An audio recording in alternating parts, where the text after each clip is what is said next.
Yeah. Hallelujah, Jesus. Welcome po sa ating Jesus Name Fellowship.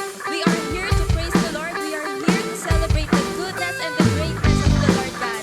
Hallelujah, Jesus. Patuloy po tayo magpasalamat sa Panginoon. Hallelujah.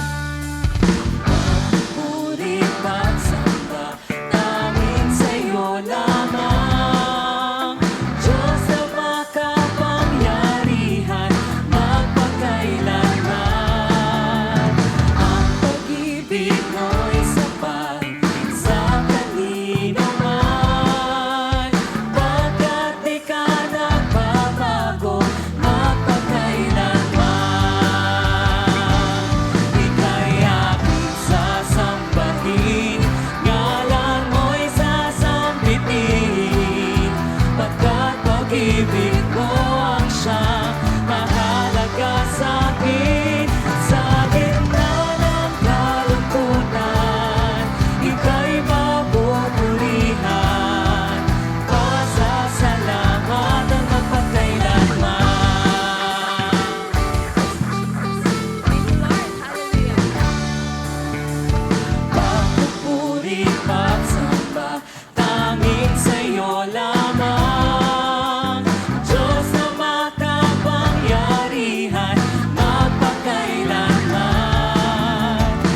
bihag ng kasalanan.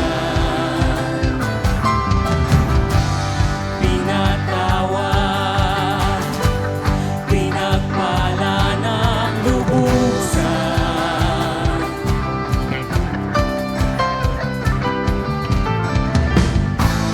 Di mapipigil ang pagsamba sa'yo, Jesus, dakila kang totoo. Ang lahat ay magsasaya, Jesus, mapupurihan ka. Ikaw lamang ang aming pag-asa. Ang lahat ay magsasabi, ang lahat ay luluhod, Jesus, ikaw lamang ang Panginoon.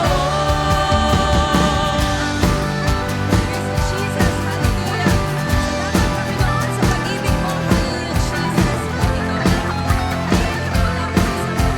Ikaw lamang ang masasalamatan. Hallelujah, Jesus. Hallelujah, praise God.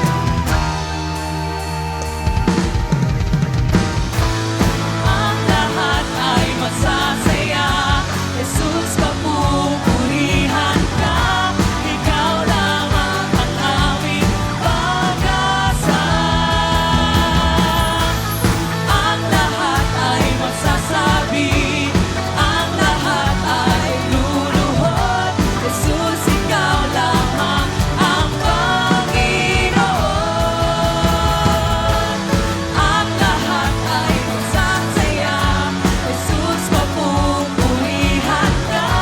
Ikaw lamang ang aming pag-asa. Ang lahat ay magsasabi, ang lahat ay luluhod, Jesus, ikaw lamang ang Panginoon.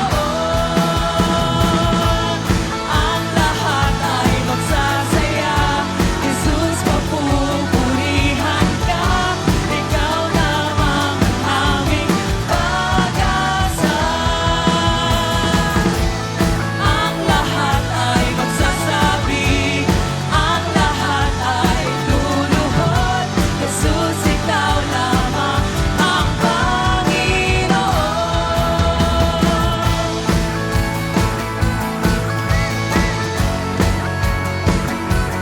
Hey, hey! Hey, hey! Diyos, wag lahat ng mapulit pasasalamat. Hallelujah, Jesus. Praise God. Hallelujah. Amen. God is good. Isang mapagpalang gabi po mga kapatid at sa lahat ng mga nakikinig ngayon. Welcome po sa ating Midweek Fellowship. Alam kong excited tayong lahat sa isa na namang gabi na punong-puno ng pagpapala dahil ang gawain na ito ay isang pagpapala.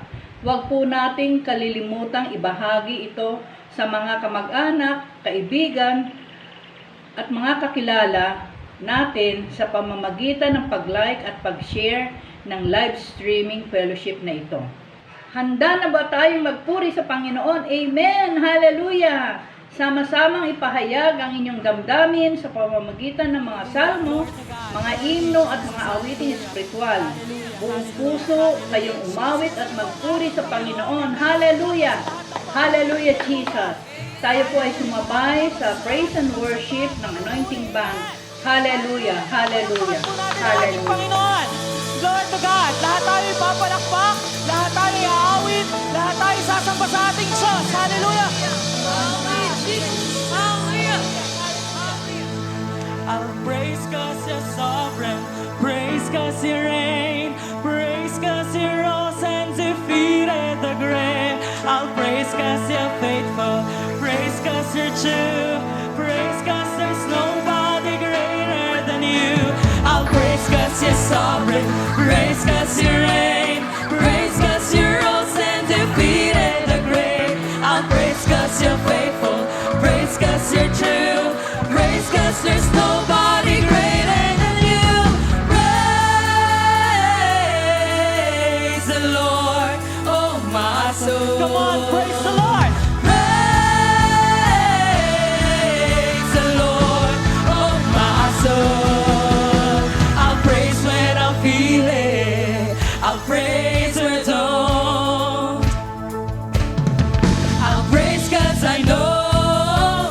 still in control. My praise is a weapon, it's more than a sound. My praise is the shout that brings Jericho down. As long as I'm breathing, I've got a reason to praise the Lord, oh my soul. Praise the Lord. Praise the Lord, oh my soul. I won't be quiet, my God is alive. How could I keep it inside? Praise the Lord, oh my soul. Hallelujah, hallelujah, hallelujah. Let us praise the Lord. Hallelujah, thank you, God. Praise 'cause you're sovereign. Praise 'cause you reign. Praise 'cause you rose and defeated the grave. Praise 'cause you're faithful. Praise 'cause you're true. Praise 'cause there's nobody greater than you. I'll praise 'cause you're sovereign. Praise 'cause you reign. Praise 'cause you rose and defeated the grave. I'll praise 'cause you're faithful. Praise 'cause you're true. Praise 'cause there's nobody greater than you. Praise the Lord, oh my soul. Praise the Lord. Praise the Lord, oh my soul. Praise the Lord, oh my soul. Praise the Lord, oh my soul. I won't be quiet, my God is alive. How could I keep it inside? I won't be quiet, my God is alive. How could I keep it inside? I won't be quiet, my God is alive. How could I keep it inside? Praise the Lord, oh my soul. Yes, God, yes, Jesus, hallelujah, hallelujah. Jesus is here right now, amen. Hallelujah. Thank you, God. Thank you, Jesus. Hallelujah. Patuloy kaming aawit, patuloy kaming sasamba sa iyo, Diyos. Hallelujah. God.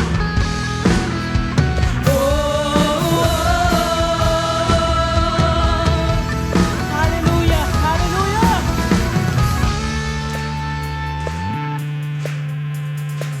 Great are your ways, great are your works, great are you, Lord, in all the earth. Great is your power, great is your power, great is your strength, great is your strength. Great are you, Lord, and you're greatly to be praised. Great are your ways, great are your works, great are you, Lord, in all the earth.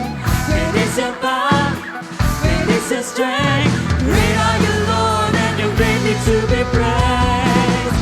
Your greatness, your famous name is exalted in all the earth. Glory, glory, hallelujah. Glory to the God of Israel.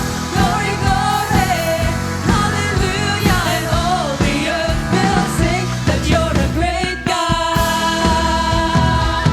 Thank you, God. Thank you, Jesus.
great God. Amen.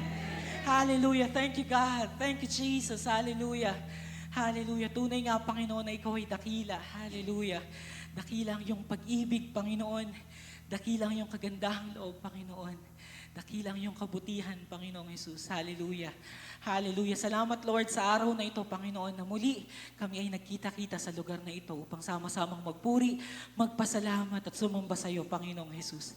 Hallelujah. Salamat, Jesus. Salamat, Jesus. Salamat, Lord. Hallelujah. Ang salitang salamat, Panginoon, ay kulang. Pero Lord, lahat kami nandirito, Panginoon. Isa ang laman ng aming mga puso, ng aming mga isip, Panginoon, kundi ang magpasalamat sa iyo, O Diyos. Hallelujah, hallelujah, hallelujah. Napakabuti mo sa aming mga buhay, Panginoon. Hallelujah. Bagamat kami nagkukulang, Panginoon, Ikaw, Lord, ni minsan hindi ka nagkulang sa aming mga buhay, Panginoon. Hallelujah. Salamat sa lahat ng pangako, Panginoon. Pangako, Lord, na tinutupad mo sa bawat isa sa amin, Panginoon. Hallelujah, hallelujah, hallelujah, hallelujah. Kaya Lord, ngayong hapon na ito, Panginoon, muli kaming lahat ay aawit, Panginoon. Kaming lahat ay sasamba, kaming lahat ay magpupuri sa iyo, Panginoon. Hallelujah. Tanggapin mo yung aming mga awit, ang aming mga papuri para sa iyo, Panginoon. Hallelujah, hallelujah. Sa iyo ang lahat ng papuri, Panginoon.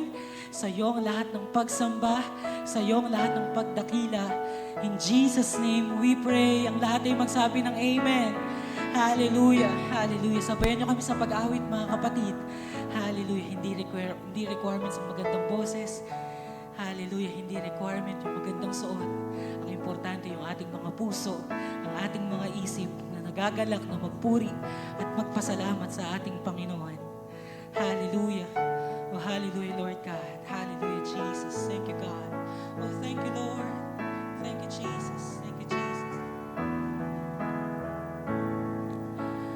Thank you for the cross, Lord. Thank you for the price you paid, bearing all my sin and shame. In love you came and gave amazing grace. Thank you for this love, Lord. Thank you for the nail-pierced hands. Wash me in your cleansing flow. Now all I know, your forgiveness and embrace. Worthy is the Lamb seated on the throne. Crown you now with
oh my soul.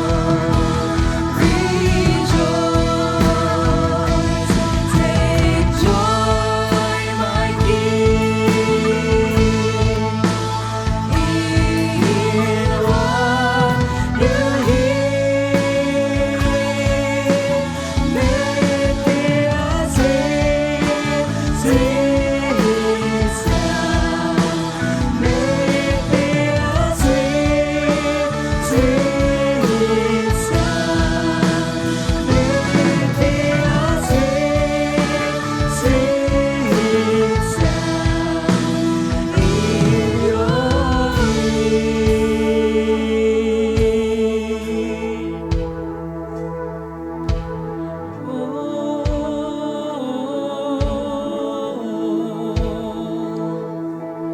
Oh, hallelujah, hallelujah.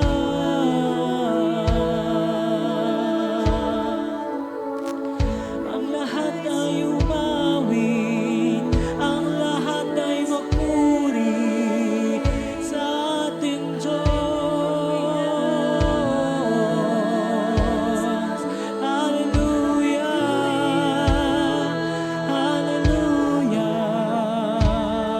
Sing hallelujah, sing hallelujah, sing hallelujah, sing hallelujah. Oh, hallelujah, hallelujah, hallelujah, hallelujah, hallelujah, hallelujah, hallelujah. Salamat sa iyo, Diyos. Salamat sa iyo, Panginoon.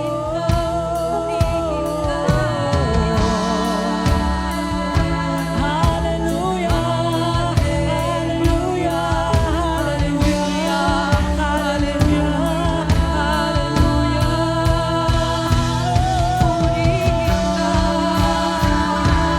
Salamat sa iyo, Diyos. Salamat sa iyo.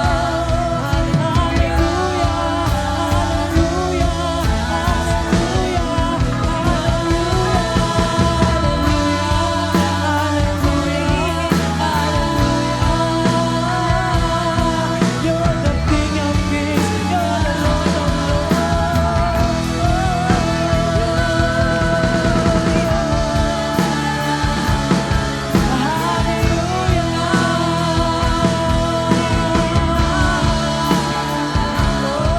Itaas ang pangalan ko, itaas ang pangalan mo, ang pangalan higit sa lahat ng pangalan.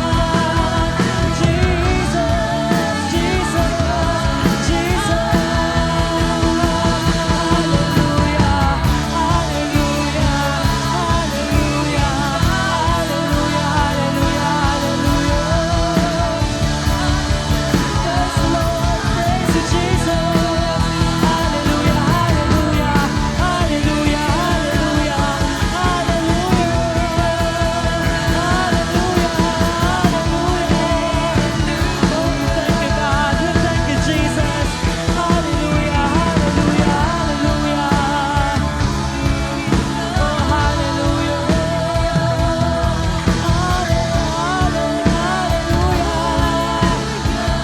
We thank you, God.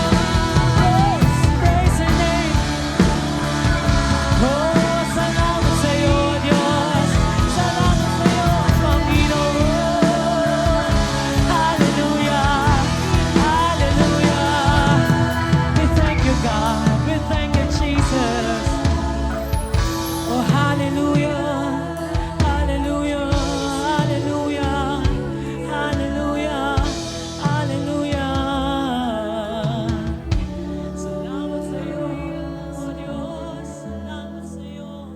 I-focus na po natin ang ating mga puso at isipan at dadako na po tayo sa pinakamahalagang yugto ng ating pagtitipon, ang pakikinig ng salita ng Diyos na ihahatid ng ating kapatid na si Sister Marisa Aguilar sa series na The Power in the Name of Jesus, sa topic na A Transformed In the name of Jesus. Minsan nga po, purihin natin ating Panginoon. Hallelujah.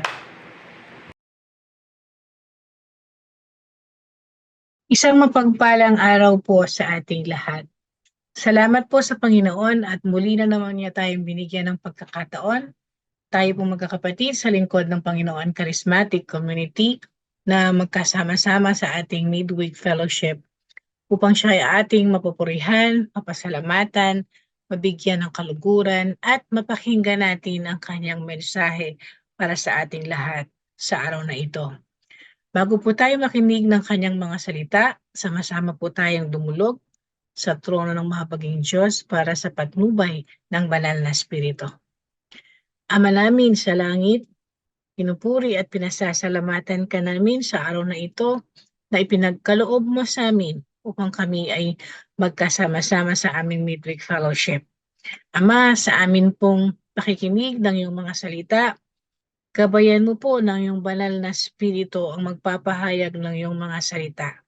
Gayon din po, Ama, ang lahat ng makakapakinig ng iyong mga salita upang ang aming mga puso at isipan ay mabuksan at lubos naming maunawaan yung mensahe na nais mong iparating sa aming lahat. Upang yung mga salita mo ay lubos naming maunawaan at nang sa gayon ay magdulot sa amin ng pagpapala. Ito po, Ama, ang aming dalangin sa pangalan ng iyong anak na si Jesus, na aming Panginoon at tagapagligtas. Amen. Muli po ay isang mapagpalang araw po sa ating lahat. Sa pagpapatuloy po ng ating series na The Power and the Name of Jesus, ang atin pong pagtutuunan ng pag-aaral sa araw na ito ay yung kapangyarihan ng pangalan ni Jesus na baguhin ang buhay ng isang tao. Ang ating pong paksa sa araw na ito, The Power and the Name of Jesus, a Transformed Life.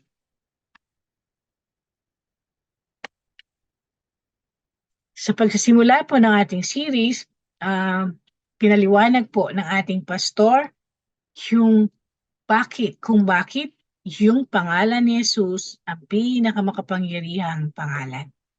Ang sabi po sa Filipos chapter 2 verse 9 to 10, dahil dito, siya'y lubusang itinaas ng Diyos at pinigyan ng pangalang higit sa lahat ng pangalan.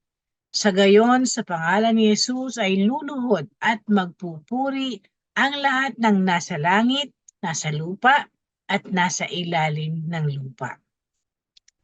Why is the name Jesus the most powerful name? The name Jesus is the most powerful name because of what Jesus did, because of the sacrifice that Jesus made. When Jesus went down on earth, siya po ay nabuhay ng isang perfect life. Jesus led a sinless life. Hindi po nagkasala si Jesus Christ bagamat siya ay isang tao. Subalit, bagamat hindi nagkasala si Jesus Christ kahit minsan, He died a sinner's death. Not because of anything that He had done, but because of our sins. Dahil si Jesus Christ po ang nagbayad ng penalty ng kasalanan na dapat tayo ang tumanggap. Salamat sa Panginoon, salamat sa ating Ama sa Langit, salamat sa napakagandang plano ng Diyos para sa ating lahat, para sa sanlibutan. Hindi lang po nanatiling patay si Jesus Christ. On the third day, Jesus rose from the dead. Sapagkat kung nanatili pong patay si Jesus Christ, wala pong saysay, walang kabuluhan ang ating pananampalataya. So that Jesus rose again from the dead, para lahat po tayo na namatay because of our sins ay muling mabuhay at magtagumpay sa kamatayan because of Jesus' resurrection. And because of the sacrifice that Jesus made, for living a perfect life, dying a sinner's death, and rising again from the dead, being risen and resurrected, God Himself bestowed authority and power upon the name of Jesus, making it the name above all names, the most powerful name there is. Ang pangalang Jesus ay ang pangalang higit sa lahat ng pangalan.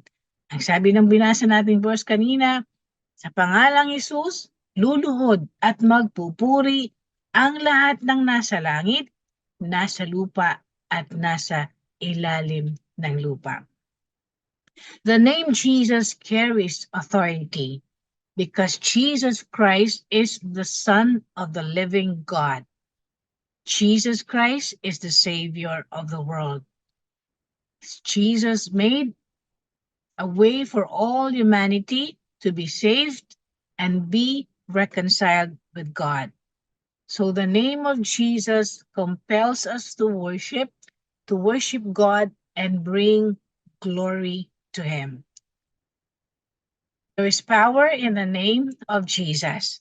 At yung kapangyarihan po ng pangalan ni Jesus, pag ginamit natin, to use the power in the name of Jesus means to have the authority and access to the unlimited power of God. Yung paggamit po natin ng kapangyarihan ng pangalan ni Jesus ay nangangahulugang magkaroon tayo ng authority, ng kapangyarihan, at yung ang access, yung magkaroon tayo ng access na ma-enjoy natin yung unlimited na kapangyarihan ng Diyos. When we use the name of Jesus, we are tapping into the supernatural power that can transform situations and change lives. Kapag ginagamit po natin ang kapangyarihan ng pangalan ng Jesus, yun pong supernatural power na nasa Panginoon ay nagagamit po natin para magbago yung mga sitwasyon natin sa buhay at mabago ang ating mga buhay. The name Jesus in itself is not inherently powerful. Yung kapangyarihan sa pangalan ni Jesus ay hindi po dahil doon sa pangalan, kundi kung sino yung may-ari ng pangalan. Pinaliwanag din po ng ating pastor na yung Jesus po is not a magic word. Kung anumang kapangyarihan na maating magagamit, maating ma-enjoy sa pangalan ni Jesus is not because of the name itself, but because of the person Jesus Christ, the Son of the living God, our Lord and Savior. There is power in the name of Jesus, not because of the name, but because of Jesus Christ Himself.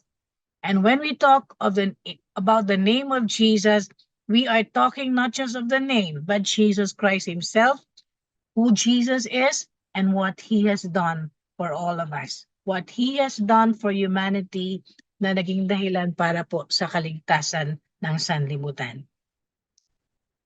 Sa lecture naman po ng ating kapatid na si Brother Alfred, ipinaliwanag sino ba yung may kapangyarihan na gamitin ang pangalan ni Jesus. Ang sabi po sa Mateo 28:18-20, lumapit si Jesus at sinabi sa kanila, ibinigay na sa akin ang lahat ng kapangyarihan sa langit at sa lupa. Kaya't humayo kayo, gawin ninyong alagad ko ang mga tao sa lahat ng mga bansa. Bautismuhan niyo sila sa pangalan ng Ama at ng Anak at ng Espiritu Santo. Turuan niyo silang sumunod sa lahat ng inuutos ko sa Kanya. Tandaan ninyo, ako'y laging kasama ninyo hanggang sa katapusan ng panahon. Our Father in heaven gave Jesus all the authority sa langit at sa lupa. And this verse, makikita po natin, Jesus transferring the authority given to Him to the believers. The sent one is now sending us. And the value, yung kabuluhan po, yung value ng kapangyarihan ng pangalan ni Jesus na ginagamit po ng believers ay nanggaling mismo sa binigay kay Jesus Christ na nag-transfer ng authority na ipinagkaloob sa Kanya para po tayo ay matuparin natin ang misyon na gawing alagad niya ang lahat ng tao. Sabi po sa Marcos 16:17, 18, ang mga sumasampalataya ay bibigyan ng kapangyarihang gumawa ng mga himala. Sa pangalan ko'y magpapalaya sila ng mga demonyo at magsasalita ng iba't ibang wika. Hindi sila mapapahamak kahit tumampot sila ng ahas o makainom ng lason. At gagaling ang mga may sakit na papatungan nila ng kamay. Dito po sa verse na to, muling pinakita, muling in-emphasize, only believers have been granted by Jesus Himself with an unlimited power and authority to use His name in all situations. Yung mga mananampalataya lamang po, binigyan ni Jesus, mismo ni Jesus, ng unlimited na kapangyarihan and authority para gamitin ang kanyang pangalan sa lahat ng sitwasyon. Bilang representative ni Jesus Christ dito sa lupa, tayo mga mananampalataya ang binigyan niya ng kapangyarihan para gamitin ang kanyang pangalan dito sa lupa. In the same way na kung paano binibigyan ng power of authority ang isang tao para to act in behalf of another person na nag-issue ng power of authority. Everything that Jesus wants to get done on earth today, He does it only through the believers in His name. Ang lahat ng gusto ng Diyos na mangyari, na maisagawa dito sa lupa, ay nagagawa lamang, ibibigay lang niya ng kapangyarihan doon lamang po sa mga mananampalataya. Unfair ba si Jesus Christ? Bakit mananampalataya lamang ang binigyan ng kapangyarihan, the power to use His name? Hindi po. Sapagkat lahat po ay gusto ng Diyos na maligtas. Si Jesus Christ ay namatay para sa lahat, hindi lang po para sa iilan. Nakalulungkot lamang po na hindi lahat ay tumatanggap kay Jesus bilang Panginoon at tagapagligtas. Kaya hindi po masasabing naging unfair si Jesus Christ na bigyan lamang ng kapangyarihan na gamitin ang kanyang pangalan ang mga mananampalataya. Sapagkat hindi po si Jesus Christ ang tumatanggi na sa mga tao na maging mananampalataya, kundi ang tao mismo na ayaw tumanggap sa Kanya. How can we unleash the power in the name of Jesus? Pinaliwanag din po sa lecture ni Brother Alfred kung paano po yung kapangyarihan ng pangalan ni Jesus ay ma-enjoy o mararanasan natin sa ating mga buhay. Tandaan po natin mga kapatid, by simply calling out the name of Jesus, hindi po natin ma-expect yung magkaroon ng special power o yung magresulta na gusto natin o magkaroon tayo ng better standing with God. Inuulit ko po yung sinabi ko kanina, the word Jesus, the name Jesus is not a magic word. The power is not based on our own strength or abilities. Kaya hindi po sa sarili nating kakayahan o kapangyarihan yung power, hindi doon nanggagaling yung kapangyarihan ng pangalan ni Jesus. So hindi po ibig sabihin na pag tinawag mo lang basta yung kapangyarihan ni Jesus ay ma-expect na natin na mangyayari yung gusto natin resulta na mangyari sa ating buhay. The power in the name of Jesus is not based on our strength and our abilities, but on our faith and dependence on God. Ito po ay nakasalalay sa ating pananampalataya at pag-rely po sa ating Panginoon. It requires faith to believe in the power of Jesus. At anumang kapangyarihan na na-access, na na-enjoy ng isang anak ng Diyos, in the name of Jesus, comes through faith, tunay, genuine, dalisay na pananampalataya. Kung sino si Jesus sa buhay niya at kung ano ang ginawa niya para sa ating mga makasalanan. Without faith, we will not have access in the power of His name. But with faith, the name of Jesus becomes the most powerful name there is. Kung walang pananampalataya, hindi po tayo magkakaroon ng access sa kapangyarihan ng pangalan ni Jesus. Subalit sa pananampalataya, sa ating pananalig sa kapangyarihan ng pangalan ni Jesus, mararanasan po natin kung gaano kamakapangyarihan ang paggamit natin bilang mga mananampalataya ng pangalan ni Jesus. Ang sabi po sa 1:16-23, sa araw na iyon, hindi na ninyo kailangang humingi sa akin.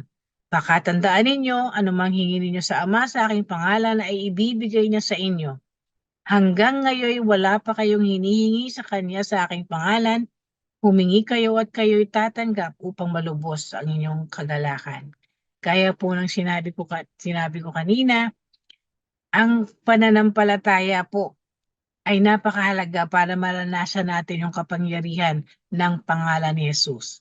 Ang sabi po ng salita na binasa natin, kaya hindi nararanasan ng ibang Kristiyano, ng ibang mga anak ng Diyos, yung kapangyarihan sa pangalan ni Jesus kasi hindi po sila nananalig at hindi sila humihingi sa pangalan ni Jesus. We are instructed to pray in the name of Jesus and with His authority.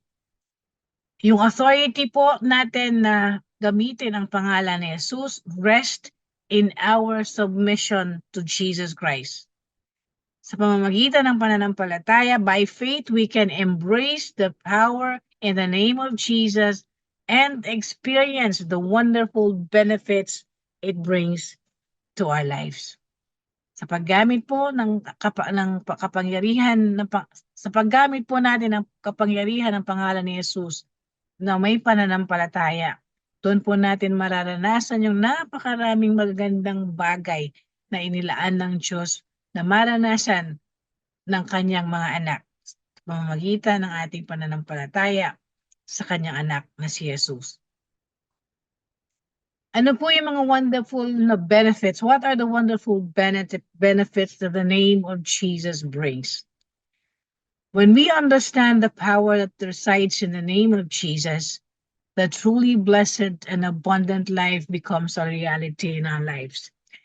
Bilang mga anak ng Diyos, ilang beses na natin napakinggan na tayo po bilang mga anak ng Diyos, nakalaan sa atin yung abundant life, yung buhay na pinagpala, buhay na sagana, buhay na ganap at kasiyasiya. Kaya lang minsan hindi natin nauunawaan kung gaano kahalaga yung maunawaan natin yung kapangyarihan sa paggamit ng pangalan ni Jesus. Kapangyarihan ng pangalan ni Jesus na nais niya na gamitin po natin sa lahat ng sitwasyon ng ating buhay. When we understand, so pag naunawaan po natin yung kapangyarihan sa pangalan ni Jesus, mababago po yung perspective, yung pananaw natin sa buhay. Hindi na natin makikita ang ating mga sarili na mahina at mga talunan, kung hindi, we will see ourselves as vessels, daluyan ng kapangyarihan ng Diyos. We will no longer see ourselves as weak and defeated persons, but vessels or daluyan of His divine power. We will become aware that we are not alone in any of our struggles, for the name of Jesus is a shield of protection and the source of strength. And when we fully understand the power in the name of Jesus, which we can use every day in our lives, in every situation, great and mighty things will happen in our lives when we call upon the name of Jesus with faith. At ano po yung unang-unat napakahalagang benefit na dulot ng kapangyarihan ng pangalan ni Jesus. Sa lecture po ni Brother Alex, pinaliwanag po kung ano po yung napakahalaga at unang-unang benefit na dapat nating ma-enjoy to the power of the name of Jesus. Acts 4:11-12. Gawa chapter 4 verses 11-12. This Jesus is the stone that was rejected by you, the builders which has become the cornerstone. And there is salvation in no one else, for there is no other name under heaven given among men by which we must be saved. Ang sabi po sa verse na binasa natin, wala nang ibang pangalan na binigay ang Diyos kung paano maliligtas ang tao, kundi sa pangalan ni Jesus. Salvation is ours in the name of Jesus. It is only through Jesus that we are redeemed and saved from our sins, because the name of Jesus holds the key to our salvation. Ang pangalang Jesus ang siyang susi sa kaligtasan ng tao. Ang tanging pangalan ibinigay ng Diyos para ang tao ay maligtas. The power of the name of Jesus is unmatched and unparalleled. Wala pong katulad, walang pwedeng pumantay sa kapangyarihan ng pangalan ni Jesus.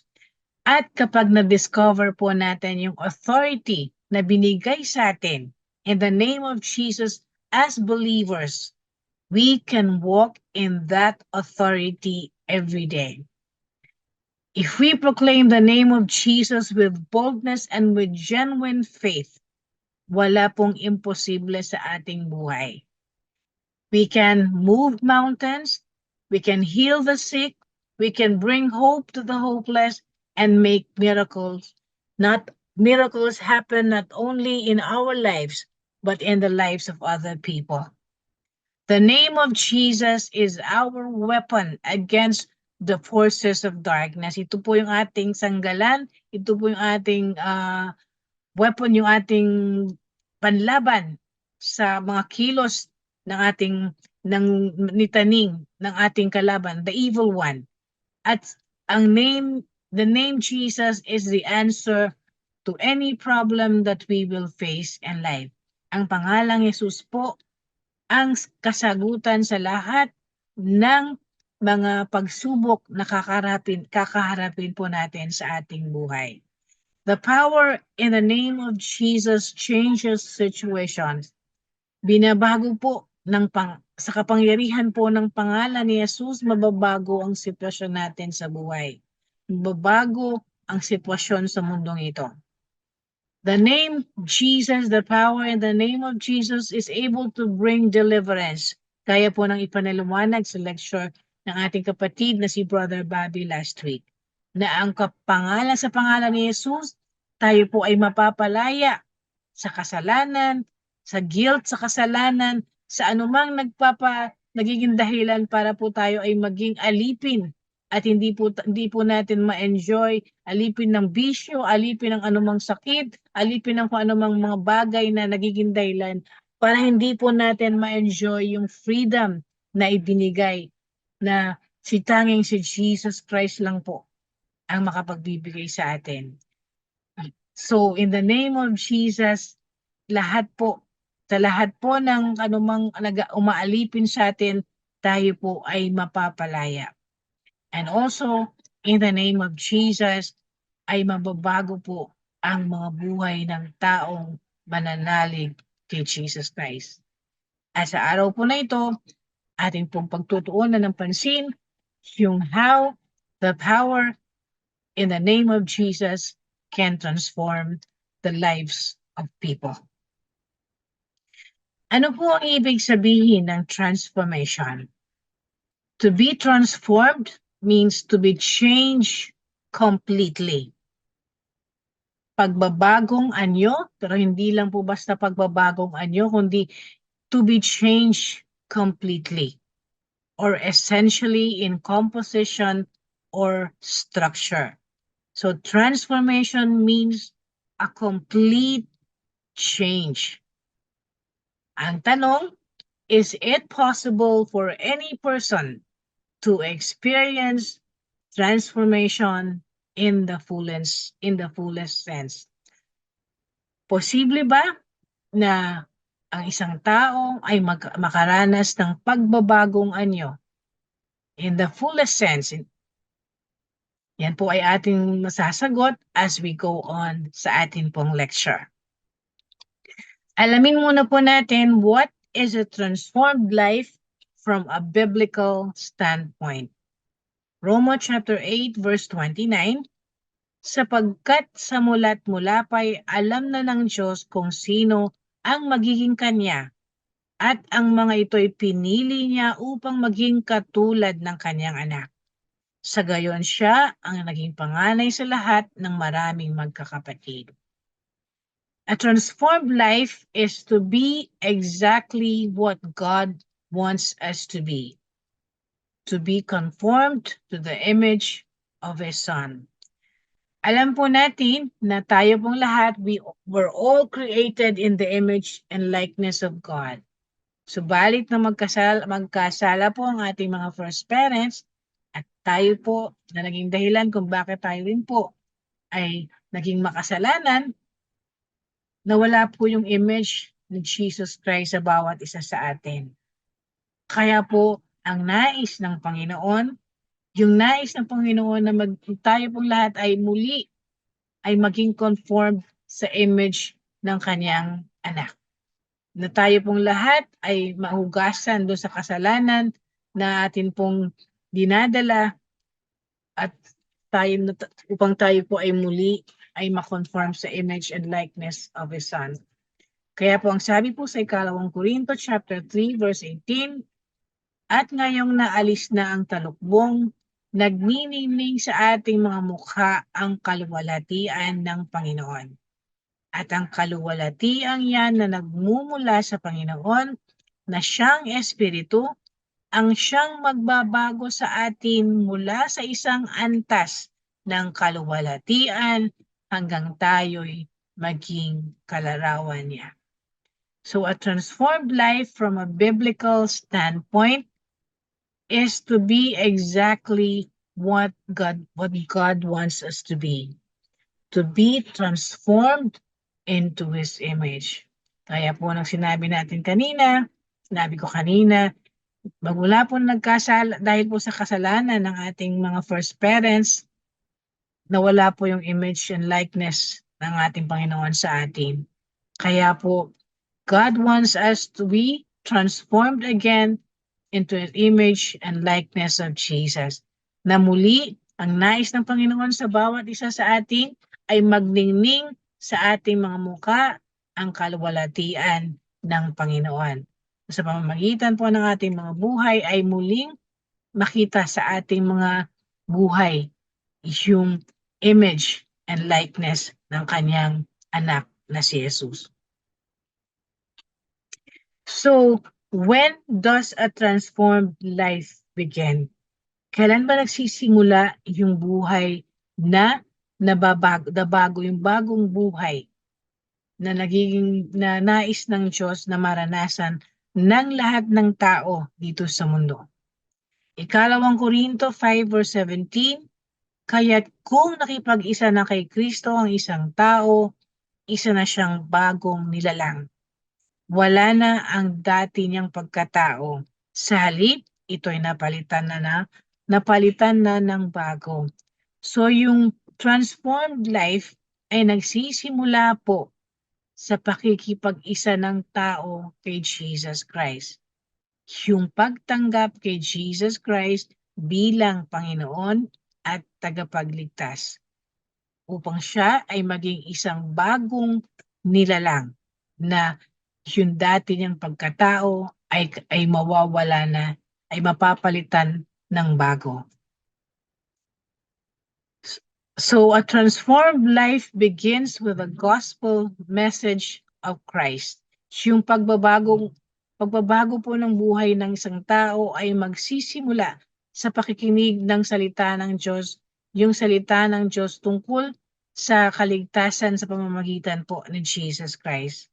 Because the gospel message of Christ is the power of God. Doon po nandun yung kapangyarihan ng Diyos na maligtas ang tao. It is the gospel that brings salvation.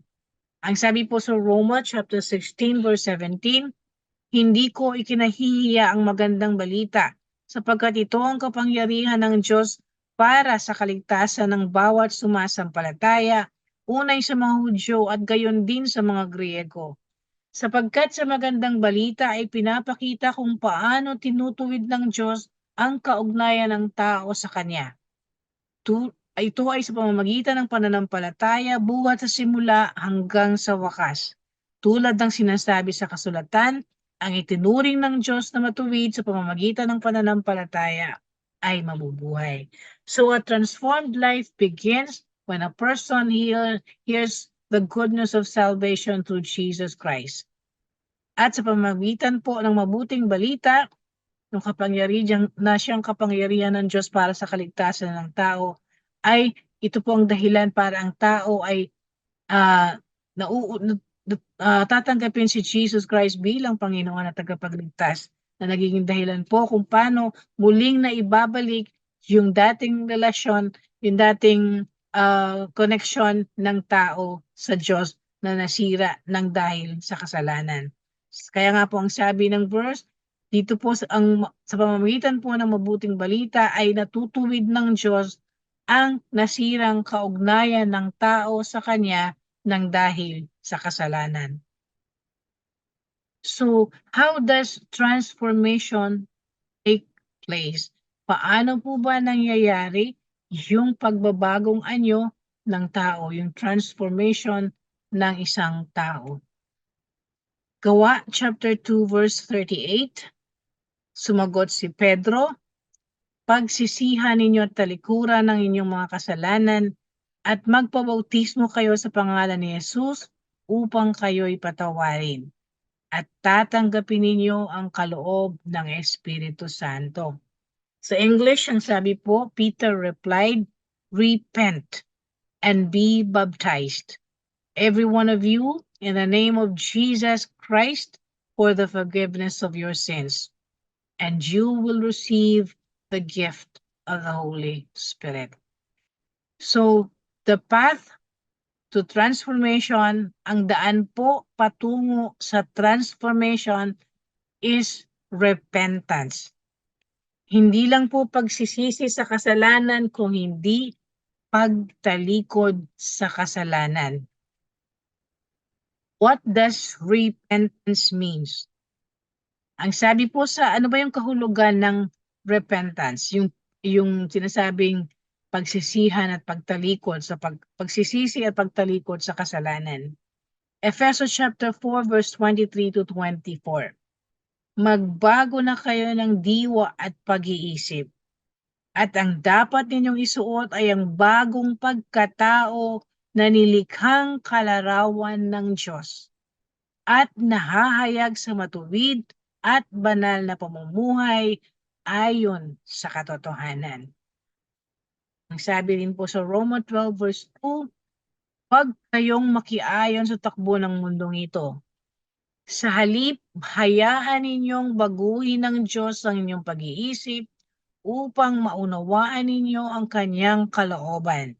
Sa gayon, magagawa ninyo kung anong mabuti, kalugod-lugod at ganap na kalooban ng Diyos. In English, ito po ang sabi, and be not conformed to this world, but be transformed by the renewing of your mind, that you may prove what is good and acceptable and perfect will of God. So what does repentance means?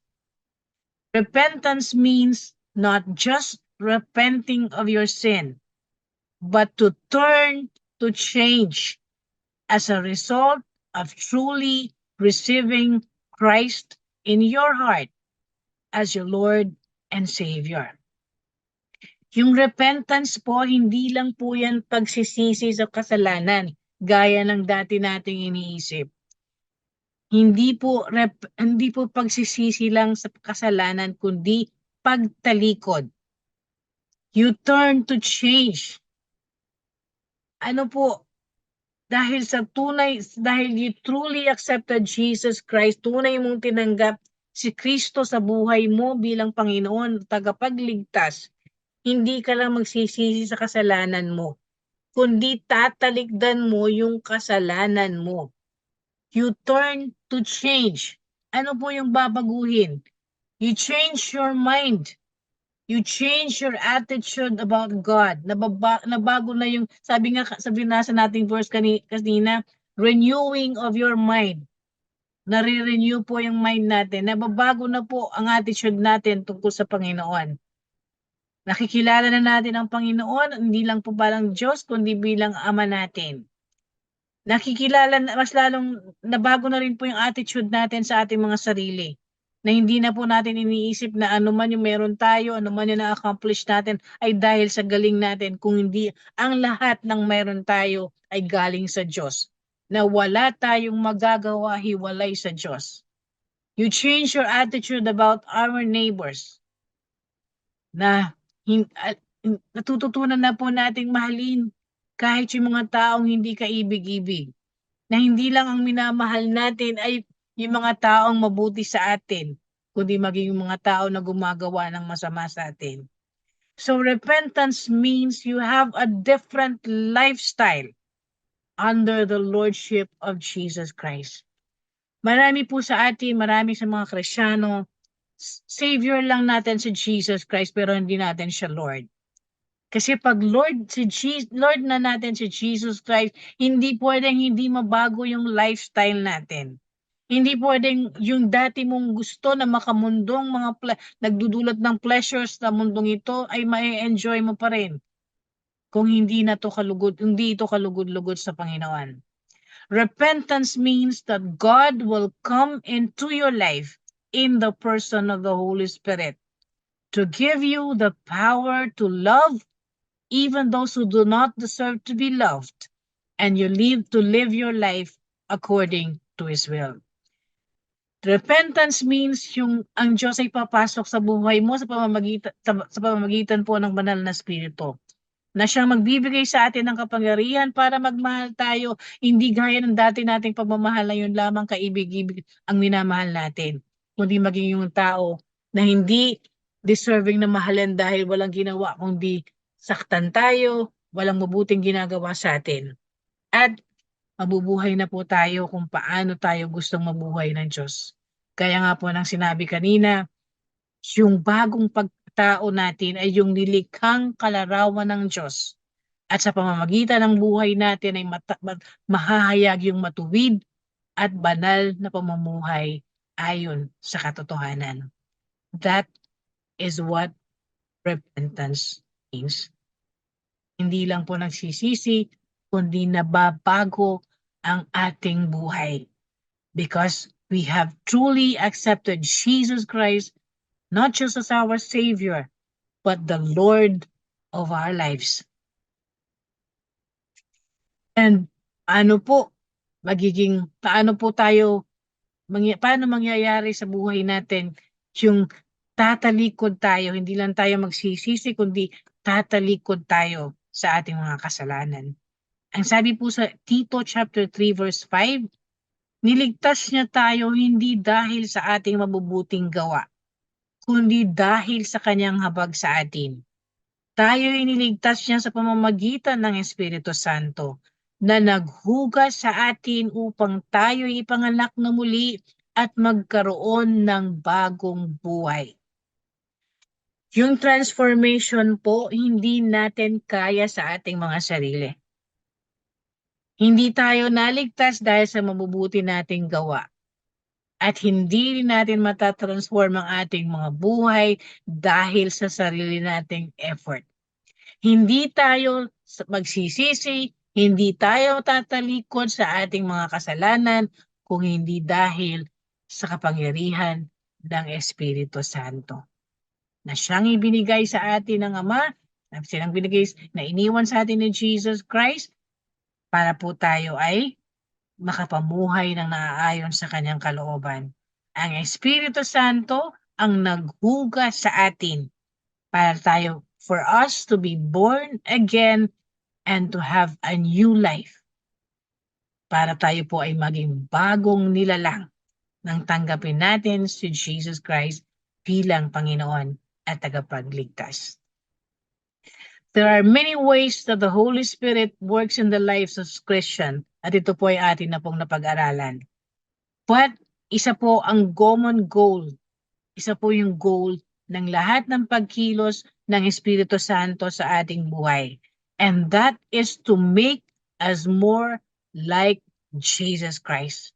To transform us into the image and likeness of Jesus Christ. The Holy Spirit works in us, believers, by renewing our minds.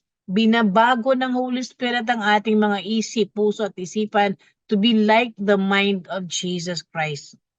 The Holy Spirit convicts us of our sin and lead us to repentance. Kaya po lang sinabi ko kanina, hindi po tayo magsisisi sa ating kasalanan kasi hindi tayo mako-convict ng sarili natin, ng mga sarili natin. It is the Holy Spirit who convicts us of our sin and lead us to repentance. Para tayo po ay magsisi sa ating kasalanan at para talikdan natin ang ating mga kasalanan. Ito po ay dahil sa Holy Spirit, hindi sa sarili po nating kakayahan. Through repentance, the Holy Spirit wipes out, tinatanggal ng Holy Spirit kung ano man yung marumi sa atin, and the Holy Spirit allows us to bear good fruit. And as we allow the Holy Spirit to reign in our lives, as we follow the leading of the Holy Spirit in our lives, as we continue to nourish the fruit of the Spirit in our lives, we grow to be more like Jesus Christ more every day of our lives. So the Holy Spirit gives us, the believers, the power to live like Jesus Christ and be bold witnesses for Him. Ang Espiritu Santo po ang tumutulong sa atin para tayo ay makapamuhay na parang si Kristo, kung paano namuhay si Kristo nung siya ay nandito sa lupa, at para po tayo ay maging mga saksi ni Jesus Christ.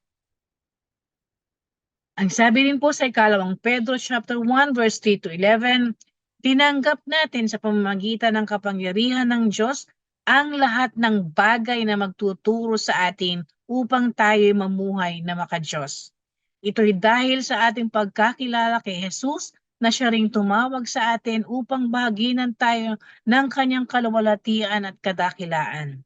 Sa paraang ito ay binigyan niya tayo ng mga dakila at napakahalagang pangako upang makaiwas kayo sa nakasisirang pagnanasa sa sanlibutan ito at upang makabahagi tayo sa kanyang likas bilang Diyos. Again, it is the power of God, the Holy Spirit, na nagtuturo po sa atin para makapamuhay na maka-Diyos. Ang Holy Spirit po ay tinuturuan tayo na makapamuhay na maka-Diyos sa pamamagitan po ng laging pagpapaalala sa atin ng lahat ng tinuro ni Jesus Christ at laging pagpapaalala sa atin kung paano namuhay si Jesus Christ nung siya ay nandito sa lupa. So everything that the Holy Spirit does is just for one goal, to make us more like Jesus Christ, to transform us again into the image and likeness of Jesus Christ. The Holy Spirit, so sa pamamagitan po ng kanyang mga salita, the Holy Spirit also works in us through the Word of God.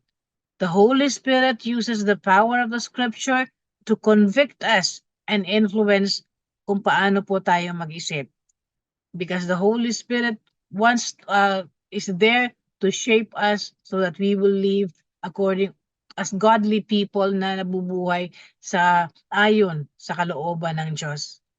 The Holy Spirit sa pamamagitan po ng banal na kasulatan, the Holy Spirit corrects us when we are wrong and teaches us to do what is right. The Holy Spirit prepares us and equips us to do every good work. Kaya nga po napakahalaga, kaya nga po nung sa kanyang pagpunta sa Ama, talaga pong nanalangin si Jesus Christ sa Ama na ipadala po sa atin ang patnubay. Dahil alam po ni Jesus Christ na hindi natin kayang manatili na makapamuhay na naaayon naaayon o kalugod-lugod sa Panginoon kung sa sarili lang po natin. As we build a closer relationship with the Holy Spirit will always pull us away sa mga bagay po sa mundong ito na nagiging dahilan kung bakit tayo po ay hindi nagiging kalugod-lugod sa Panginoon. Paano natin malalaman na tayo po ay mayroon ng transformed life? Madaling sabihin na ako ay nabago na, nang tanggapin ko si Jesus Christ bilang Panginoon at tagapagligtas, ako ay isang bagong nilalang. Napakadali pong sabihin. Pero paano nga ba natin malalaman na tayo nga po ay binago na, nabago na, isa ng bagong nilalang? Efesos chapter 4 verse 22. Iwanan ninyo ang dating pamumuhay. Hubarin na ninyo ang inyong dating pagkatao na nasisira dahil sa masasamang pagnanasa. If we truly have a transformed life, hindi na po tayo mabubuhay kung paano tayo dati nabubuhay nung wala tayo sa Panginoon. Hindi na po natin gustong gawin, hindi na po tayo magagalak, hindi na po natin gugustuhin pang gawin yung mga bagay na alam nating hindi kalugod-lugod sa Panginoon. Sabi nga po, iiwan na natin yung dating pamumuhay na hindi kalugod-lugod sa Diyos. Iiwan na natin yung makasalanang buhay. Hindi ko po sinasabi na magiging perfecto na tayo. Hindi pa po tayo magiging perfect habang nandito tayo sa lupa. Subalit, nandun na po yung ating desire na hindi na po tayo mabubuhay pa gaya ng pamumuhay natin noon na alam nating kasuklam-suklam sa Panginoon. Huhubarin na natin yung dating nating pagkatao na hindi kalugod-lugod sa Panginoon. So yung mga pagnanasa natin, pagnanasa ng laman na alam nating magpapahamak sa atin, hindi na po iyon ang nagpapasaya sa atin.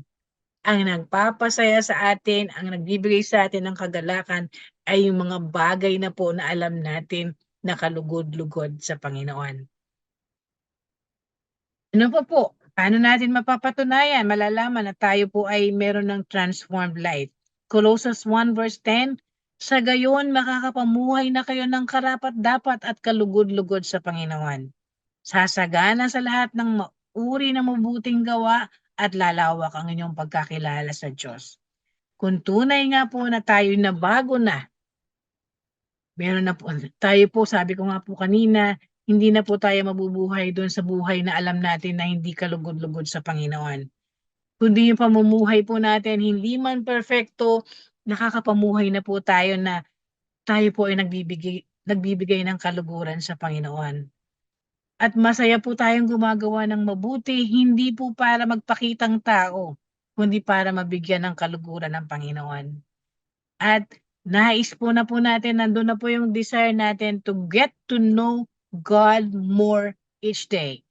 To have a more intimate relationship with God through Jesus Christ. At ang sabi rin po sa Roma 12 verse 2, huwag kayong makiayon sa takbo ng mundong ito. Sa halip, hayaan ninyong baguhin ng Diyos ang inyong pag-iisip upang maunawaan ninyo ang kanyang kalooban. Sa gayon, magagawa ninyo kung anong mabuti, kalugod-lugod at ganap na kalooban ng Diyos. Kung tunay na po na-transform ang buhay po natin, hindi na po tayo hindi na po natin kina-question ng kalooban ng Diyos. Hindi na po tayo yung gano'n na mahirap tanggapin yung kalooban ng Diyos. Totoo po, may mga time na nagtatanong pa rin tayo sa Panginoon. Pero eventually, as the Holy Spirit enlighten our minds, eventually natatanggap po natin lagi yung kalooban ng Diyos na maano po sa kalooban natin.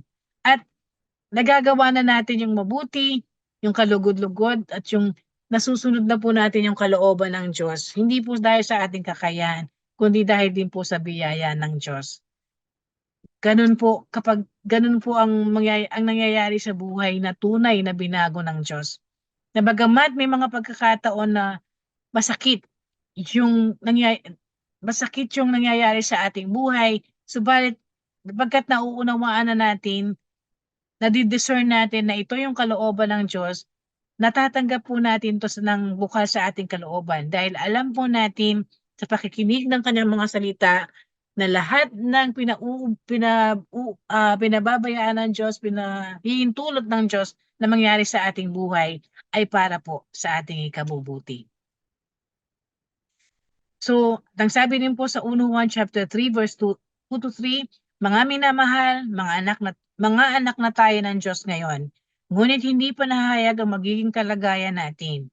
Ngunit alam natin sa pagdating ni Kristo, tayo magiging katulad niya, sapagkat makikita natin kung sino talaga siya. Kaya't ang sino mang may ganitong pag-asa kay Kristo ay nagsisikap na maging malinis tulad niyang malinis. Kapag tunay na po tayong binago, we will know that we have a transformed life kung nandun na po yung ating pagsisikap. Nandun na po yung gumagawa na tayo ng conscious effort na makapamuhay ng malinis. Nandun na po yung conscious effort natin, yung will po natin ay para magawa po natin lagi yung kalooban ng Diyos, yung maging malinis po tayo sa paningin ng Diyos. So as we continue to approach God regularly, to obey Him, to learn from Him, and imitate Jesus in action, yung attitude po natin, in action and attitude, our relationship with God will grow and we will begin to resemble Jesus Christ more each day. So, if we really have a transformed life, nandun po lagi yung desire for us to obey our Lord, to learn from Him each day, at yung na-desire na tayo po ay makapamuhay kung paano namuhay si Jesus Christ nung siya'y nasa lupa. Yung desire na kung paano Jesus Christ led a sinless life, nandun na po yung desire po natin na sa tulong ng biyaya ng Diyos ay umiwas na po tayo sa pagkakasala. So paano naman natin maisasapumuhay yung transformed life natin? Yung buhay na binago na ng Diyos. How do we live our transformed life? Ikalawang Pedro 1:3-11, dahil dito, sikapin ninyong idagdag sa inyong pananampalataya ang kabutihan, sa inyong kabutihan ang kaalaman, sa inyong kaalaman ang pagpipigil sa sarili, sa inyong pagpipigil sa sarili ang katatagan, sa inyong katatagan ang pagiging makadiyos, sa inyong pagiging makadiyos ang pagmamalasakit sa kapatid, at sa inyong pagmamalasakit ang pag-ibig. Kung ang mga katangiang ito ay taglay nyo at pinagyayaman, ang inyong pagkakilala sa Panginoong Jesucristo ay hindi mawawalan ng kabuluhan at kapakinabangan. For us to live our transformed life na pleasing to the Lord, nandun po lagi na yung pagsisikap natin. Pagsisikap natin na tayo po ay nakapamuhay lagi ng kalugod-lugod sa Panginoon at lagi po tayong lagi pong makasunod sa kanyang kalooban. Hindi po tayo alam natin na tanging sa biyaya ng Diyos natin kakayanin kung paano tayo makakapamuhay ng kalugod-lugod sa Panginoon. Pero hindi po tayo nagiging passive na umaasa lang po tayo sa Panginoon, kundi tayo din po ay tinutulungan natin ang ating mga sarili para tayo ay manatiling matatag sa pananampalataya at manatili po tayo na laging kalugod-lugod sa harapan ng Diyos. Hindi lang po tayo laging parang tatanggap na lamang ng biyaya, kundi tayo po mismo ay kapakita natin sa Panginoon na nandun talaga yung desire natin na tayo po ay laging makasunod sa kanyang kalooban sa pamamagitan din po ng ating pagsisikap. Hindi ko po sinasabi na ang ating pong pagsisikap ang magiging dahilan para tayo po ay patuloy na tayo po ay, hindi ko po sinasabi na ang atin pong mga good works lang ang dahilan kung bakit tayo po ay laging magiging kalugod-lugod sa Panginoon. Sapagkat ang dahilan po kung bakit tayo laging kalugod-lugod sa Panginoon ay si Jesus Christ lang po.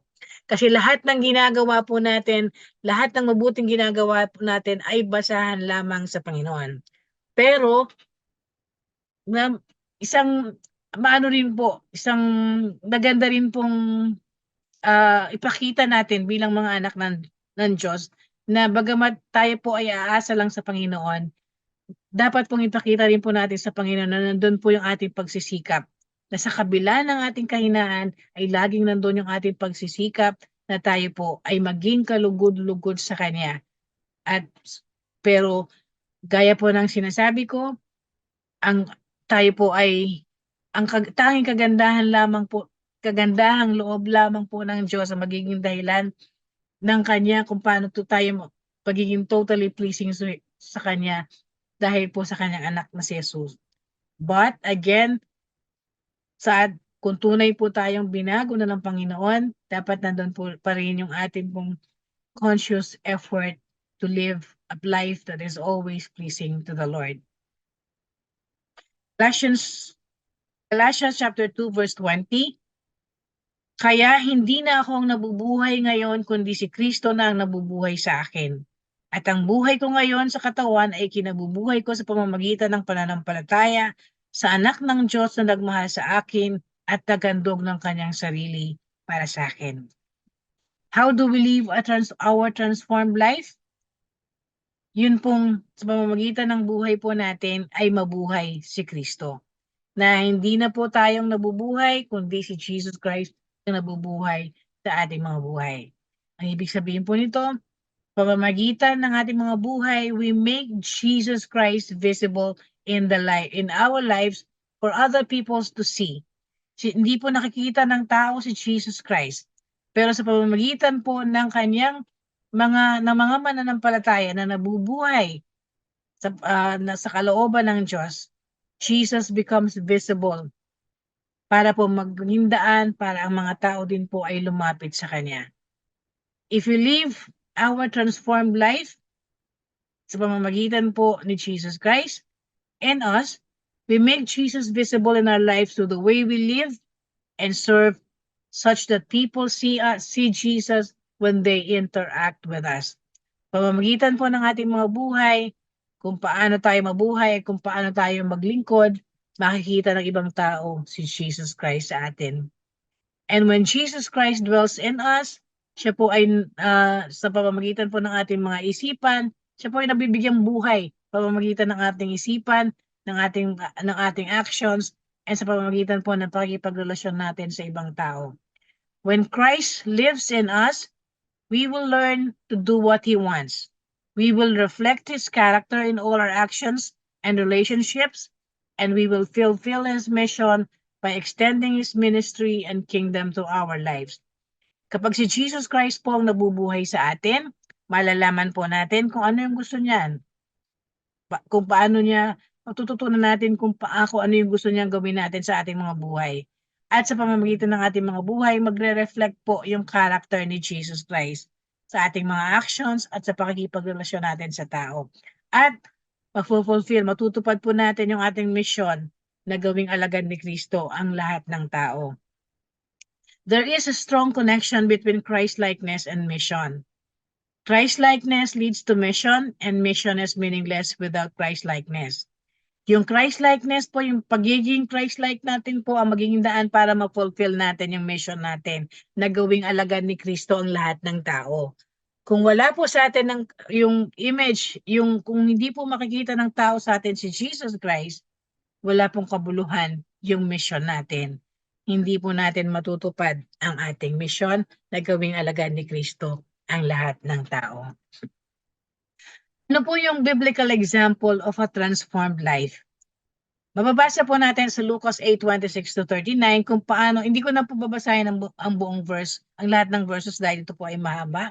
Dito po sa verses na to makikita po natin na si Jesus Christ po at kanyang alagad ay pumunta po sa sa Geraseno, na malapit po sa katapat daw po ng Galilea. Doon po siya pumunta at doon po sa pagpunta nila doon ay na-meet nila, na-encounter nila isang lalaki na sinasapian ng demonyo. Ito pong lalaki na to ay sabi nga hindi daw po matagal lang nakahubad siya. Nakahubad at ayaw niyang tumira sa bahay. Nakatira po siya sa isang kuwebang libingan. Kuwebang libingan, doon po siya tumitira. So nang makita ni Jesus yung lalaki, nang makita si Jesus ng lalaki po na ito, siya po ay nagpatira pa at sinabi niya na, ito po ang sabi niya, Jesus, anak ng kataas-taasang Diyos, ano ang pakialam mo sa akin? Nakikiusap ako sa iyo, wag mo akong pahirapan.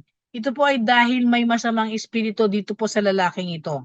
Madalas pong sinasapian ng masamang espiritu ang lalaking ito at kahit na daw po sabi po dito at kahit ito'y bantayan at tanikalaan ng paa at kamay, pinaglalagot-lagot lamang nito ang mga iyon. Siya'y dinadala ng demonyo sa mga liblib ng puok. So ito pong lalaki na to ay demon possessed. So ang sinabi po, tinanong po ni Jesus Christ kung anong pangalan nung demon na nandun po sa lalaking ito at ang sagot po noon ay batalyon dahil marami po pala yung demonyong pumasok doon sa kanya. So nagmakaawa po yung demonyo na nasa loob nung lalaki na wag silang itapon sa kalanimang walang hanggan. So nakiusap po yung demonyo. So ang ginawa, pinagbigyan po ni Jesus, pinahintulutan naman po ni Jesus Christ na yung mga demonyo po na nasa loob ng tao ay inano po niya ay ano po ni Jesus Christ doon sa mga baboy. Doon po niya pinapunta yung mga demonyo na yon. So, ang nangyari po, lumabas po sa tao yung mga demonyo at pumasok sa mga baboy. At yung pong baboy ay pumunta sa bangin at tuloy-tuloy na nahulog at sa lawa at nalunod. Ito po sa verses na to, dito po natin, napakinggan po natin, dito po natin makikita yung example of transformation. Paglapit nila kay Jesus, nakita nila ang taong dating sinasapian ng mga demonyo. Ito po yung naka-witness kung paano, ito pong mga tao na to yung naka-witness kung paano po pinalayas ni Jesus Christ yung masasamang espiritu doon sa tao. So, nakita po nila, lumapit sila at pagkita po nila, ito pong nakita nila. Nakita nila ang taong dating sinasapian ng mga demonyo. Nakaupo siya sa paanan ni Jesus, nakadamit na at matino na ang isip. Sila'y lubang natakot, sinalaysay sa kanila ng mga nakakita kung paano gumaling ang dating sinasapian ng mga demonyo. Kaya't nakiusap kay Jesus sa mga Geraseno na umalis na lamang siya sa kanilang lupain sapagkat sila'y takot na takot. Kaya't sumakay siya sa bangka at umalis sa pook na yon. Nakiusap kay Jesus ang taong inalisan ng mga demonyo na siya'y isama nito. Ngunit sinabi sa kanya ni Jesus, umuwi ka na at ipamalita mo ang dakilang bagay na ginawa sa iyo ng Diyos. Umuwi nga ang lalaki at ipinamalita sa buong bayan ang ginawa sa kanya ni Jesus.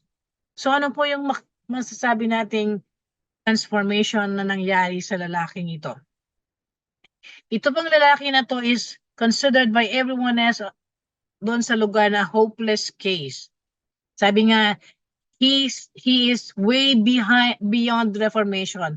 Hindi nila iniisip na magkakaroon pa ng pagbabago sa lalaki ito, lalo na yung transformation.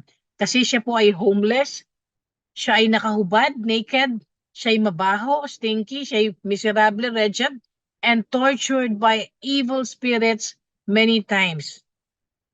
Pero siya po ay nagka-experience ng transformation in the fullest sense. Si Jesus Christ po ay sadyang he deliberately crossed the sea para makarating dun sa lugar na yan because he had a transformation appointment with this man.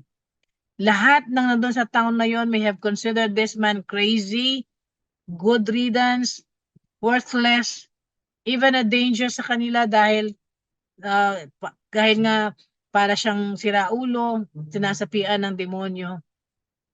Para sa lahat, wala pong kabuluhan ang taong to. Wala ng hope. But Jesus came and Jesus extended compassion to the man.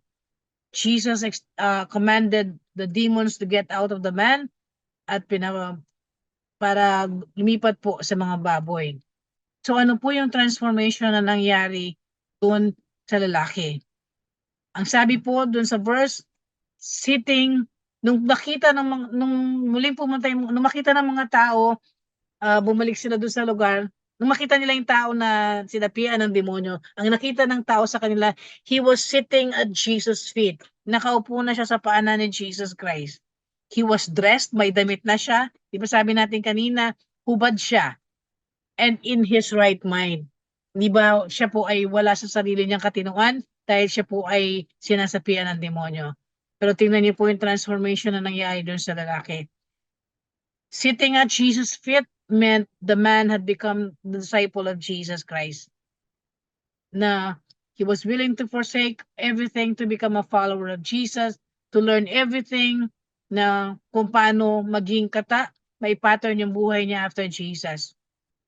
Pangalawa, ang sabi, he was dressed. Sabi nga kanina, nabasa natin, siya'y nakahubad. Being dressed implies the man had a new standard of behavior. At ganun din po ang gusto ng Diyos na mangyari sa atin.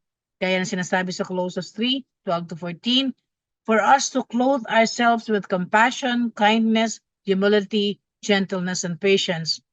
And over all this, virtues put on love, which binds them all together in perfect unity.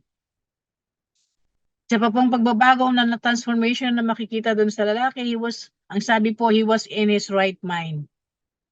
So, being in his right mind means suggest wholeness. Itong lalaking to totally broken siya, wala na siyang kabuluhan para sa tingin ng iba. But Jesus made the man whole again. He transformed the man into a complete person in his right mind. The one God designed him to be. Fourth, ano po nangyari? Nandun na po ang hunger ng tao to be with Jesus. Gusto niya sumama kay Jesus Christ, iwanan yung buhay niya. Talikuran yung buhay niya na naging dahilan ng misery niya. He wanted to leave the people in his place. So nandun na po yung hunger to be with Jesus. At ano yung fifth transformation? Nandun na yung desire for him to tell others what Jesus has done for him. Sabi ni Jesus, magstay ka dyan. And he did stay. Para to tell others about what Jesus did.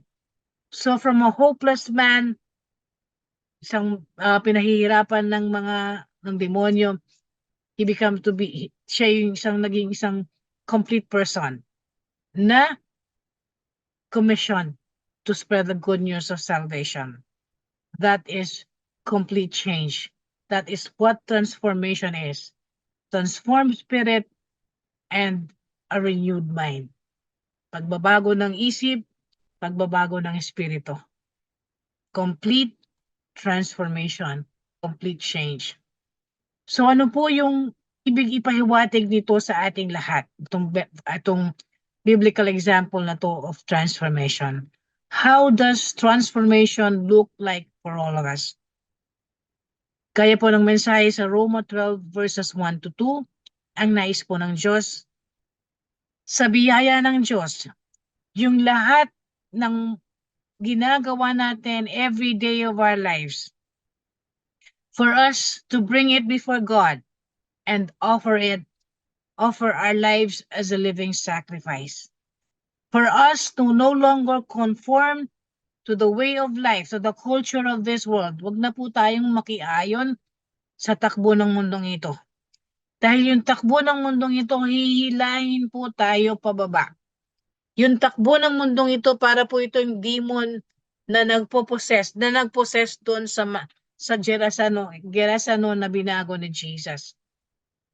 What God wants us to be, yung transformation na gusto na mangyari ng Diyos sa ating lahat, for us to keep our focus on Jesus. Because if we do, we will be changed from inside out. Manggagaling po yung pagbabago natin from the inside. Dahil yung mga puso natin, dahil si Jesus Christ, ang Holy Spirit ay mananahan sa atin, si Kristo na mabubuhay sa atin, mababago tayo from the inside out.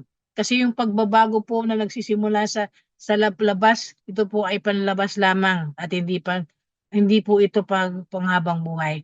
Kung ang pagbabago ay magmumula sa ating mga puso at sa ating isipan, ito po yung mananatiling magpakailanman na pagbabago. At ito po ang gusto ng Diyos na mangyari sa atin. And when we keep our eyes are focused on Jesus, God brings the best out of us. And He develops a well-formed maturity in us. Yung maturity, hindi lang po spiritual maturity, kundi maturity in all aspects of our lives. This is what happened to the demon-possessed man, and this is the transformation that God wants to happen in each and every person. Bilang pagtatapos, let us reflect on the following transformation questions. Pagnilayan po natin yung mga katanungan ito at tingnan po natin kung kung ito po ay nangyayari na sa ating mga buhay. Do I truly seek to pattern my life after the life of Jesus rather than after my personal fantasy or anybody's life? Gusto ko ba, totoo ba sa loob ko na makasunod na yung buhay ko ay maging kagaya ng buhay ni Kristo nang siya'y nasa lupa? O ang totoo, ang gusto ko naman yung paano ko gustong buhay ko pa rin kung ano yung gusto ko, paano ko gusto mabuhay. O yung gusto ko yung buhay ko ang pattern doon sa hinahangaan kong tao dito sa mundong ito. Do I clothe myself in virtues that Jesus modeled while He was here on earth? Or do I dress myself with the values and attitudes that reflect the culture of this world? Makikita pa rin ba sa akin, makikita ba sa akin ng pananamit ko kung paano ko din yung sarili ko? Ang damit bang makikita sa akin, hindi po ito literal na damit, kundi ang makikita ba sa akin ng tao yung values ni Jesus Christ nang siya'y nandito sa lupa? O yung values pa rin ng mundong ito? Do I truly desire to be the person that God has designed me to be? Not what I want myself to be or not what the world wants me to be? Totoo ba sa puso ko yung desire na ako'y maging kung ano yung gusto ng Diyos na maging ako? O gusto ko pa rin kung ano yung gusto ko sa sarili ko? O yung gusto ng mundo para tanggapin ako ng mundo? Do I hunger to know Jesus more than I hunger for any other knowledge, status, or achievement in this world? Ang gusto ko bang makamit ay ang gusto kong doon ba ako ang hunger ko ba ay yung kung paano mas makikilala ko si Jesus Christ? O yung buhay ko ang wala akong ginawa kundi gusto ko mas maging mas maging ano pa ako, mas maging malawak pa yung kaalaman ko sa kung ano mang pag-aaral sa mundong ito na madalas nawawala ng focus ko kay Jesus. O baka ang gusto ko ang lalo pang lumago sa kaalaman doon sa mga bagay na magiging daan para tumaas ang posisyon ko, mas makilala ako ng tao, mas matanggap ako ng tao.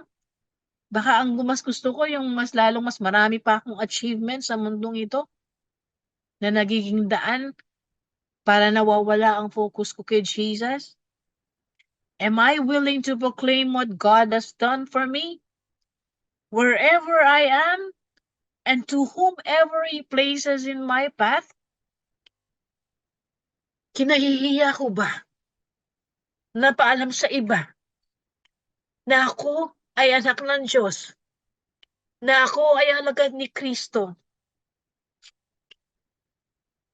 O nandun yung sa lahat ng pagkakataon, saan man ako naroon, sino man ang ma-encounter ko, wala akong ibang desire kung hindi ipakilala si Jesus Christ. At kung paano yung buhay ko ay napagpala, sila man ay mapagpala din kapag tinanggap nila si Jesus Christ bilang Panginoon at tagapagligtas. Mga kapatid, kung ang mga kasagutan natin sa mga tanong na ito ay hindi pa complete yes, wag po tayong kawalan ng pag-asa. Kaya nga pinadala ni Jesus Christ ang Holy Spirit eh. Kasi alam niya, mahina tayo. Kasi alam niya, madalas mawawala ang focus natin sa Kanya. Kasi alam niya, mahihirapan tayong mabuhay kung paano siya nabuhay. Napakabuti talaga ng Diyos. Hindi niya tayo pababayaan na binigay niya ang Holy Spirit.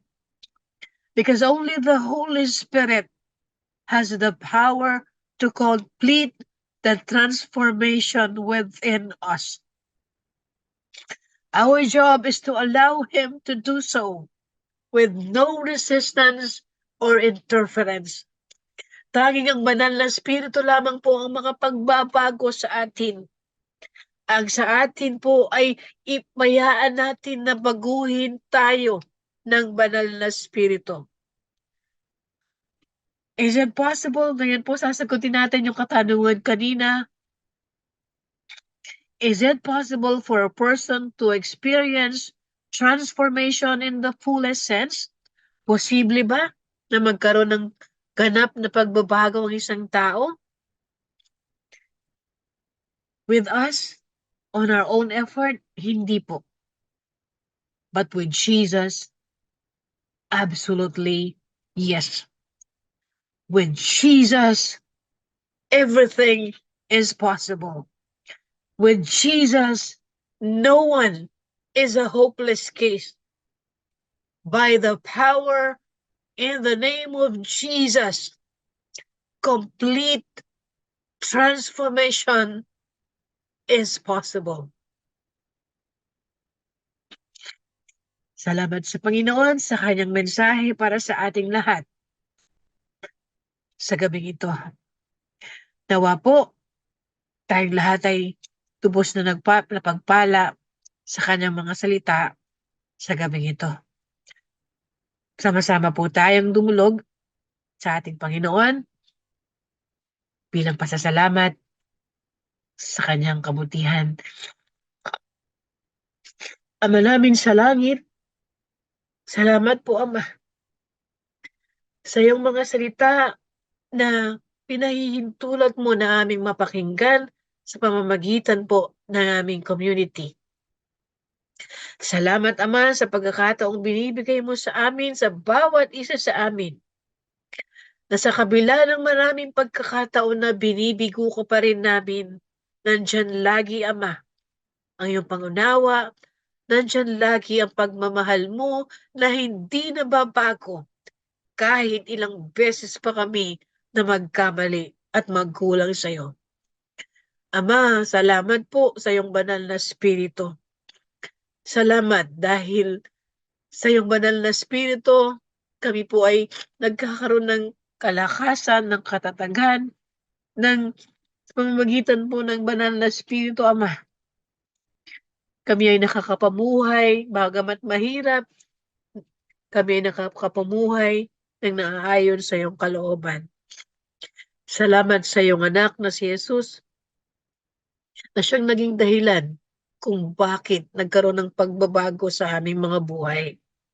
Salamat sa iyong anak na si Jesus na siyang naging dahilan kung bakit yung mga buhay na naming lahat na dating walang kabuluhan, na dating walang pag-asa, na dating punong-puno ng kasalanan, punong-puno ng paghihirap, walang katahimikan. Ngayon ay isang buhay na pinagpala. Bagamat marami pa rin pagsubok, laging nagtatagumpay. Laging nararanasan pa rin ang walang hanggang pag-ibig mo, Ama. Ama, dalangin po namin kung may mga tao man po na nakapakinig sa aming salita ngayon.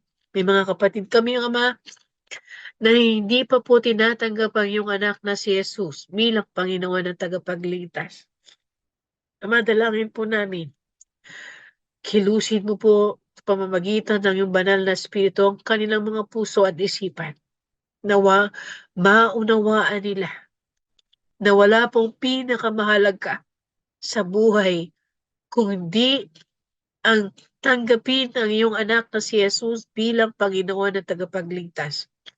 Nawa po ay maunawaan nila na wala pong halaga ang lahat ng bagay sa mundong ito kung wala si Jesus Christ sa kanilang mga buhay.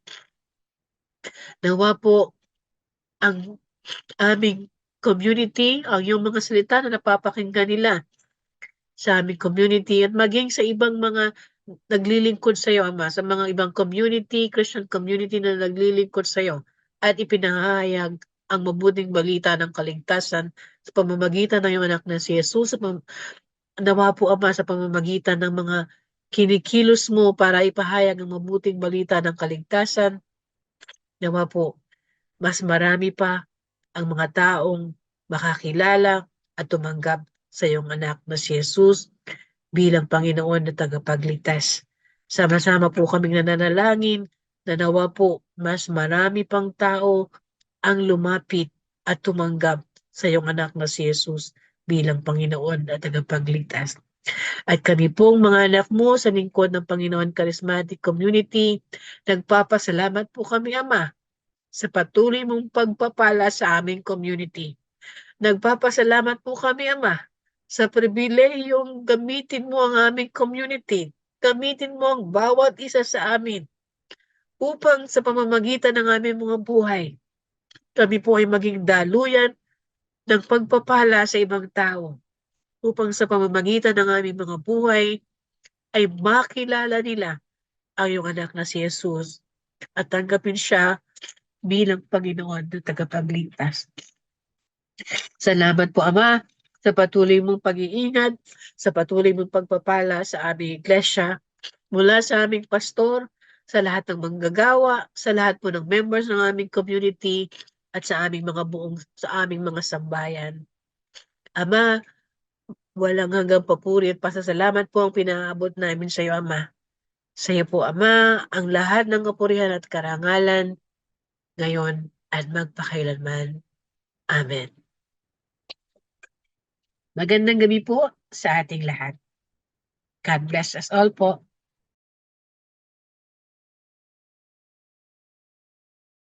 Amen. Hallelujah. Hallelujah. Salamat sa Panginoon at na-bless na naman tayo sa kanyang mga salita. At syempre ay may apply naman natin ito sa ating buhay para maging lubos ang ating blessings, dahil tandaan natin na ang blessings ay mula sa pakikinig ng salita ng Diyos, ay nasa pagsasabuhay nito o yung sinasabing obedience to God's words. Amen. Hallelujah. Muli po, tayong manabik sa susunod na Midweek Fellowship sa ganitong oras, 6 to 8 p.m. every Wednesday, at ang Youth Fellowship 5 to 6:30 p.m. every Saturday, at ang ating Sunday Fellowship 9 a.m. to 11 a.m. at 2 p.m. to 4 p.m. Hallelujah. Ang tema po ng community natin, pastor natin, mahal natin. Community natin ang lingkod, mahal natin. Dahil tayo ay nabubuhay sa pag-ibig ni Kristo ng ating Panginoon, tayo ay one in love, one in Christ. Dahil sa pag-ibig, binigyan tayo ng matibay at matatag ng pananampalataya. We are getting stronger as love gets deeper. Ang tema ng taon, para kay Kristo, ang lingkod, patuloy sa paghayo. God bless us all.